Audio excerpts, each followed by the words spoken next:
Thank you. I appreciate it. No problem. All right, we'll take a quick break and we'll come back, and we want you to man up. When we come back, we'll tell you what I mean in a moment.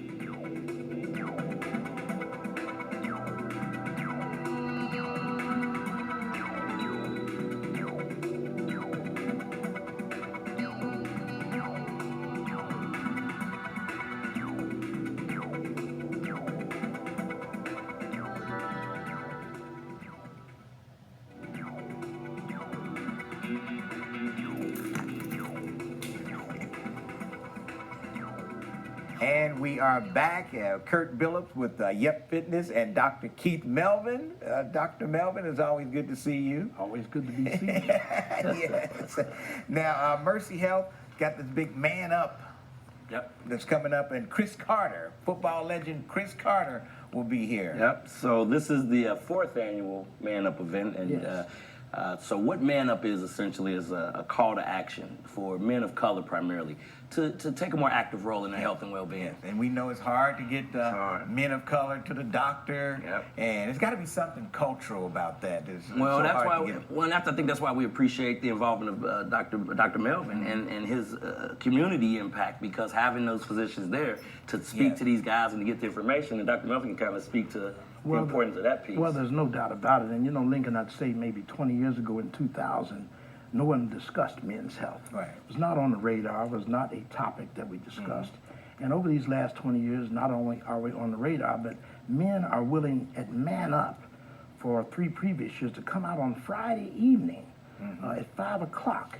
You know, normally they would tell you that they can't come out on Friday. They got too much to do. They're playing golf, got to wash the car, cut the grass, got to go out, happy hours and so forth. But now men are willing for 3 years to come out on a Friday evening and stay for a couple hours.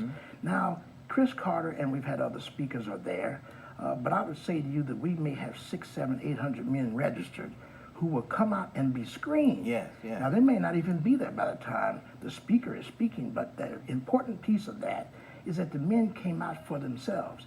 They actually came out to get screened and to take care of themselves and actually do their own due diligence. And so the most important thing for me is that. So perhaps over time now we're starting to get the word out. Also, it may be that guys like you and I have now gotten old enough that we realize we better go check. And I think to piggyback off of what Dr. Melvin said, I think the other essential part of this is just to bring men into a room together collectively to say, hey, we need to think about these issues. You know, it's the same thing with your walk, the same thing with your black and white ball. These type of events raise awareness. And we're seeing a culture shift where we are starting to say, hey, it's important. If communities are really healthy and strong, we need to be talking about this stuff, and we need to provide access so that people can get proper screenings and information from the docs and information from other health care professionals. Exercise. Exercise. There's going to be movement. We're going to have movement there. Okay.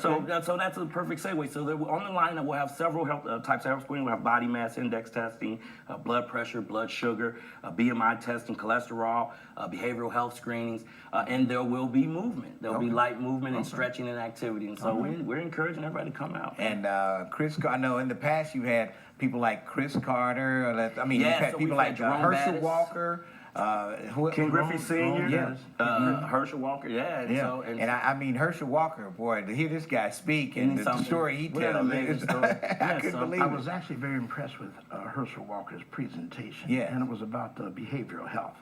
So we are expanding this year. We're actually going back to some of those traditional things, the things that affect African-American men specifically, prostate cancer, certainly diabetes, high blood pressure, and elevated cholesterol.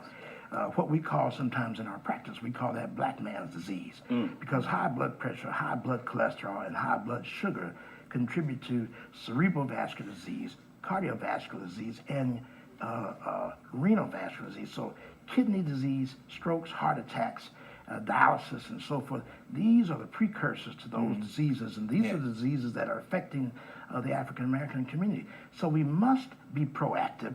We have to change the approach that we've had in our historical past and become more proactive and do the things that we have to do, and that is just considered doing your own due diligence. And you must participate in your own health care.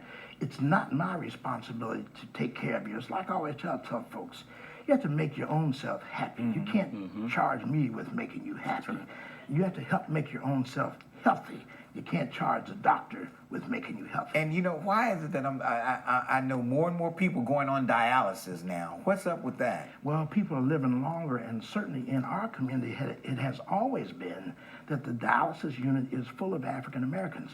What it is, Lincoln, I would say it for you and I, that now that we're in our 60s, I hate to tell, late 60s. but we're in our late 60s, and so the people we know are now in the dialysis Okay, that's unit. what it is. It That's seems what like it is. more and more people are going, but like you said, the older you get, It's the same diseases that are precursors to you having the kidney disease. Hold that thought right there. We're going to take a quick break, and then we're coming back. Oh, that's right, we are. That's right, the end of the show. I had so many people here, I forgot where we were. That's right. So don't forget, this coming Friday, August 16th, 5 to 8 p.m., Corinthian Baptist Church. All right. Thank you, guys. Thank you, Lincoln. I lost track of where I was. We'll see you next Sunday morning, 6:30 right here on Star 64. Have a great week.